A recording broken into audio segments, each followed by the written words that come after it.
ಹಾ ಇಶ್ಯೂ ಆಗಿದೆ ಅಂತ. ಹಾ ಸೇಮ್ ನಂಬರ್ ನಿಮ್ಮ ಏನಿದೆ ಅಲ್ಲಿ ನೋಡೋಣ ಇವಾಗ next Not Okay. able to press your device to continue. Mobile activator ಇದು ಆಗ್ತಾರ ಹಾಕಲ್ಲ. ಮೇಡಮ್ ಇದು ಇಶ್ಯೂ ನಂಬರ್ ಮತ್ತೆ ಇಶ್ಯೂ ನಂಬರ್ ನನಗೆ ಮನೆ ಇಶ್ಯೂ ಮಾಡಿದ್ರೆ ನಂಬರ್ ಆ ನಂಬರ್ ಹಾಕ್ಬಿಟ್ಟು ಸರ್ಚ್ ಮಾಡಿದ್ರೆ ಆ ನಂಬರ್ ಹಾಕ್ಬಿಟ್ಟು ಯಾವ್ದೋ ಸೆಕ್ಷನ್ ಅಲ್ಲಿ ನಂಬರ್ ಹಾಕಿ ಸರ್ಚ್ ಮಾಡಿದ್ರೆ ಆ ನಂಬರ್ ನಿಮ್ಮ ಹತ್ರನೇ ಇದೆ ತೋರಿಸುತ್ತೆ. ನೀವು ಡಿಸ್ಪ್ಯಾಚ್ ಮಾಡಿಲ್ಲದೆ ಇದ್ರೆ ಆಟೋಮೆಟಿಕ್ ಬಂದ್ಬಿಡುತ್ತೆ. Automatic okay. ಕೇಸ್ ವರ್ಕರ್ ಆಗಿಲ್ಲ ಲಾಗೌಟ್ ಮಾಡ್ಲಾ? ನಮಗೆ ಸ್ಕ್ಯಾನರ್ ಮೆಷಿನು ಕಂಪ್ಯೂಟ್ರು ಎಲ್ಲ ಕೊಡಿ. ಇಮಿಡಿಯೇಟ್ ಆನ್ ಮಾಡ್ಬಿಟ್ಟು ಇಮಿಡಿಯೇಟಾಗಿ ಕೊಟ್ಟರೆ ಇಮಿಡಿಯೇಟಾಗಿ ಪ್ರಾಕ್ಟೀಸ್ ಮಾಡ್ತೀವಿ. ಲಾಸ್ಟ್ ಲಾಗಿನ್ ಡಿಸ್ಪ್ಯಾಚ್ ಲಾಗಿನ್ ನೋಡ್ಕೊಳ್ಳಿ.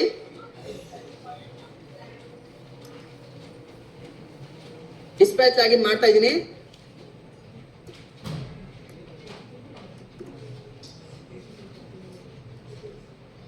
ಲಾಸ್ಟ್ ಲಾಗಿನ್ ಸೈನ್ ಆಗಿರ್ತಕ್ಕಂಥ ಲೆಟರ್ಗಳೆಲ್ಲ ಡಿಸ್ಪ್ಯಾಚ್ ಲಾಗಿನ್ ಬಂದಿರುತ್ತೆ. ಈ ಫೈಲ್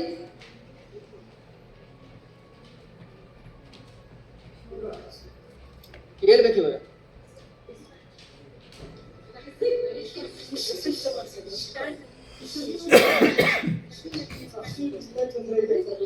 ಬರ್ಬೇಕು ಕ್ಲಾಸ್ ಇನ್ಬಾಕ್ಸ್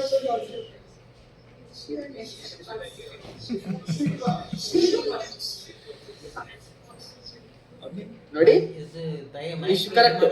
ಇಶ್ಯೂ ಇನ್ಬಾಕ್ಸ್ ಅಲ್ಲಿ ಕ್ಲಿಕ್ ಮಾಡಿದ್ರು ಇರುತ್ತೆ. ನೀವ್ ಹೇಳಿದ್ದು ಕರೆಕ್ಟ್. ಡಿಸ್ಪ್ಯಾಚ್ ಇನ್ಬಾಕ್ಸ್ ಅಲ್ಲೂ ಇರುತ್ತೆ. ಇಲ್ಲೊಂದು ಡಿಸ್ಪ್ಯಾಚ್ ಇನ್ಬಾಕ್ಸ್ ಬರುತ್ತೆ, ಇಲ್ಲೊಂದು ಇಶ್ಯೂ ಇನ್ಬಾಕ್ಸ್ ಬರುತ್ತೆ ನೋಡಿ.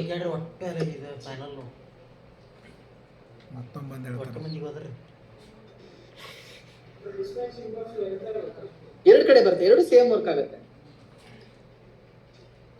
ಯಾವ್ದಾದ್ರು ಕ್ಲಿಕ್ ಮಾಡ್ಬೋದು.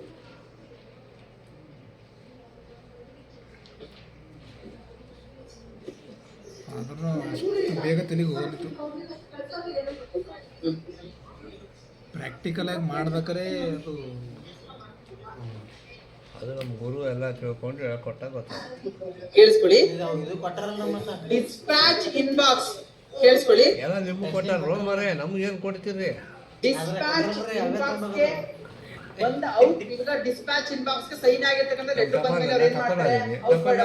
ಸ್ಕ್ಯಾನರ್ ಔಟ್ ರಿಜಿಸ್ಟರ್ ಎಂಟ್ರಿ ಮಾಡ್ತಾರಲ್ವಾ? ಈ ಲೆಟರ್ ಎಲ್ಲಿಂದ ಬಂದಿರೋದು ಅಂದ್ರೆ ಯಾರಿಗೆ ಕೊಡ್ಬೇಕು ನಾವು ಅದನ್ನ ಔಟ್ ರಿಜಿಸ್ಟರ್ ಎಂಟ್ರಿ ಮಾಡ್ಬೇಕಲ್ವಾ? ಪ್ರಾಕ್ಟಿಕಲ್ ವರ್ಕ್ ಆಗ್ಬೇಕು. ಅಪ್ಲಿಕೇಶನ್ ಅದರ ಅದೇ ತರ ಇವ್ರ ಲಾಗಿನ್ ಗೆ ಬಂದಂತಹ ಒಂದು ಲೆಟರ್ ನಾನು ಏನ್ ಮಾಡ್ತೀನಿ ಇವಾಗ ಸೆಲೆಕ್ಟ್ ಮೊಬೈಲ್ ಬಂದವಂತೆ ಮೊದಲು ಅವ್ರು ತೊಗೊಂಡೋತಾರ. ರಿಸೀವ್ ಸ್ಕ್ಯಾನರ್ ಪ್ರಿಂಟರ್ ಅದು ನೋಡಿದಿಲ್ಲ ರಿಸೀವ್ ಆಯ್ತಾ?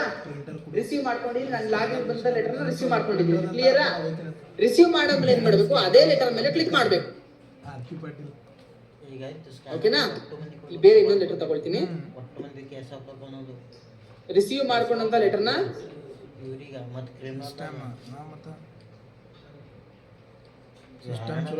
ರಿಸೀವ್ ಆದಂತಹ ಒಂದು ಲೆಟರ್ ನ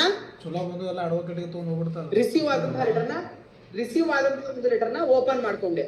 ಓಪನ್ ಮಾಡ್ಕೊಂಡಾಗ ಔಟ್ ರಿಜಿಸ್ಟರ್ ಎಂಟ್ರಿ ಮಾಡ್ಬೇಕಲ್ವಾ? ಲಾಸ್ಟ್ ಅಲ್ಲಿ ನೋಡಿ ಈ ಕಡೆ ಔಟ್ ರಿಜಿಸ್ಟರ್ ನೋಡಿ ಇಲ್ಲಿ ಬರುತ್ತೆ. ಔಟ್ ರಿಜಿಸ್ಟರ್ ಆಟೋಮೆಟಿಕ್ ಅದೇ ಬರುತ್ತೆ.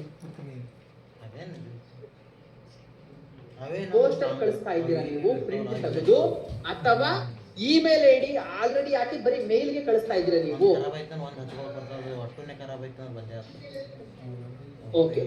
ಇಮೇಲ್ ಕಳಿಸ್ತಾ ಇದೀವಿ ಅಂತಂದ್ರೆ ನಾವು ಪ್ರಿಂಟ್ ತೆಗಿಯೋದು ಬೇಡ. ಹೌದು, ಇಮೇಲ್ ಅಲ್ಲಿ ಪ್ರಿಂಟ್ ತೆಗಿಯೋದು ಬೇಡ. ಹಾಗೆ ಮೇಲ್ ಐಡಿನ ಸೈನ್ ಮಾಡೋ ಮುಂಚೆ ಯಾವ್ದಾಗ್ಲಿ. ಓಕೆನಾ? ಪೋಸ್ಟಲ್ ಮೋಡ್ ಕೇಳ್ತಾ ಇದೆ ಇಲ್ಲಿ ಅಪ್ಲಿಕೇಶನ್. ಪೋಸ್ಟಲ್ ಮೋಡ್ ಅಲ್ಲಿ ಕಳಿಸ್ತಾ ಇದ್ರೆ ಸೆಲೆಕ್ಟ್ ಮಾಡಿ, ಇಲ್ಲ ಅಂದ್ರೆ ಅದರ್ಸ್ ತಗೊಳ್ಳಿ. ಅದರ್ಸ್ ಯಾವ ಡೇಟ್ ಮತ್ತೆ ಟೈಮ್ ಅಲ್ಲಿ ಕಳಿಸ್ತಾ ಇದ್ದೀರಾ?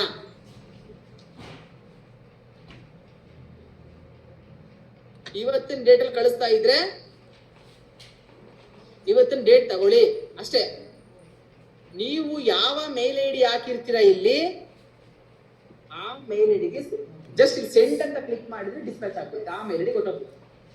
ನೀವು ಒಂದು ಮೇಲ್ ಐಡಿ ಹಾಕಿದ್ರೆ ಒಂದು ಮೇಲ್ ಐಡಿ ಮಾತ್ರ ತೋರಿಸ್ತಾರತ್ತೆ, ನೀವು ಒಂದು 50 ಮೇಲ್ ಐಡಿ ಹಾಕಿದ್ರೆ 50 ಮೇಲ್ ಐಡಿ ತೋರಿಸ್ತಾರತ್ತೆ. ಎಷ್ಟು ನಿಮ್ದು ನಮ್ದ ಕೇಸ್ ವರ್ಕರ್ ಲಾಗಿನ್ ಇಂದನೇ ಹಾಕೊಂಡು ಹೋಗ್ಬೇಕು ಮೇಲ್ ಐಡಿ. ಇಲ್ಲ ಸೈನ್ ಆದ್ಮೇಲೆ ಸೈನಿಂಗ್ ಅಥಾರಿಟಿ ಹತ್ರ ಆಡ್ ಮಾಡ್ಬೋದು. ಮೇಲ್ ಐಡಿಗಳನ್ನ ಯಾರು ಆಡ್ ಮಾಡ್ಬೇಕಂದ್ರೆ ಕೇಸ್ ವರ್ಕರ್ ಆಡ್ ಮಾಡಿದ್ರೆ ಬೆಸ್ಟ್. ಕೇಸ್ ವರ್ಕರ್ ಲಾಗಿನ್ ಅಲ್ಲಿ ಕೇಸ್ ವರ್ಕರ್ ಲಾಗಿನ್ ಅಲ್ಲೇ ಆಡ್ ಮಾಡ್ಬೇಕು ಮೇಲ್ ಐಡಿಗಳನ್ನ.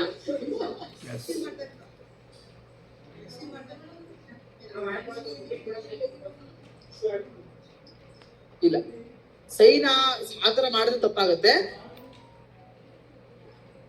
ಕೇಸ್ ವರ್ಕರ್ ಡ್ರಾಫ್ಟ್ ಮಾಡ್ಬೇಕಾದ್ರೆ ಆಡ್ ಮಾಡ್ಬೇಕು. ಯಾಕೆ ಗೊತ್ತಾ, ಸೈನ್ ಮಾಡ್ತಾರಲ್ವಾ ಸೈನಿಂಗ್ ಅಥಾರಿಟಿ ಅವರು, ಅದಕ್ಕೂ ಮುಂಚೆನೆ ಇಮೇಲ್ ಐಡಿಗಳೆಲ್ಲ ಆಡ್ ಆಗಿರ್ಬೇಕು.